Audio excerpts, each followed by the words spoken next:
இன்னைக்கு கட்டம் சரியில்ல அப்படின்னு வடிவேலு சார் சொல்லுவாரு. ஆனா அவருக்கே கட்டம் சரியாம போயிட்டு இருக்கு கொஞ்ச நாளா. தமிழ் சினிமாவில் ஒரு லாங் கேப் ஆயிடுச்சு. இவருடைய ஒரு நல்ல காமெடி வந்து ஒரு நல்ல படம் வந்து சமீபத்தில் நாய்சேகர்னு ஒரு படம், அதுவும் படும் மொக்கையா போயிடுச்சு. இருந்தாலும் இன்டர்வியூவில் வந்துட்டு இவரை பற்றி நிறைய பேர் பேசிட்டு இருக்காங்க. இவரும் ஒரு சில பேரை பற்றி பேசிட்டு தான் இருக்காரு.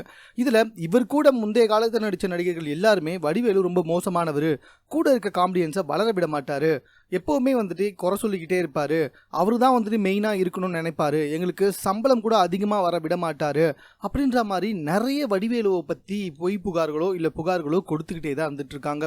வடிவேலு சார் இதை பற்றிலாம் பெருசாக பேசிக்கிறது கிடையாது. ஆனால் ஒரு இன்டர்வியூவில் என்ன நடந்துச்சுன்னா, நிறைய கேள்விகளை கேட்கும்போது, குறிப்பிட்டு ஒரு கேள்வி கேட்கும்போது நம்ம வடிவேலு பயங்கரமாக கோவப்பட்டார். அதாவது யோகி பாபு சார் வந்துட்டு இப்போ நீங்கள் இல்லாத இந்த பீரியடில் பயங்கரமாக வளர்ந்துட்டாரு, ஸோ இதை பற்றி நீங்கள் என்ன நினைக்கிறீங்க அப்படின்னு கேட்குறப்ப வடிவேலு சார் என்ன சொல்லிட்டாருன்னா, என்ன பிரச்சனை பண்ணுறதுக்குனே இப்படிப்பட்ட கேள்வியெல்லாம் கேட்டுட்டு இருக்கீங்களா அப்படின்ற மாதிரி வந்துட்டு ஒரு செகண்ட் கோவப்பட்டார்.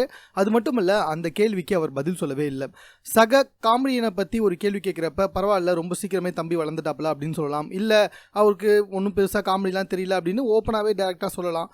அதை விட்டுட்டு பிரச்சனை பண்ணோன்னு இப்படிப்பட்ட கேள்விலாம் கேட்குறீங்களா அப்படின்ற மாதிரி சொல்லிட்டு அடுத்த கேள்விக்கு போயிட்டாரு. ஸோ இதை பார்த்த மக்கள் வடிவேலுக்கு வயிற்றுச்சல் கொஞ்சம் அதிகமாயிடுச்சு அப்படின்ற மாதிரி வந்துட்டு பேச ஆரம்பிச்சுட்டாங்க. இது சம்பந்தமா உங்களுடைய கருத்துக்கள் என்ன அப்படின்றத கமெண்ட்ல தெரியப்படுத்து.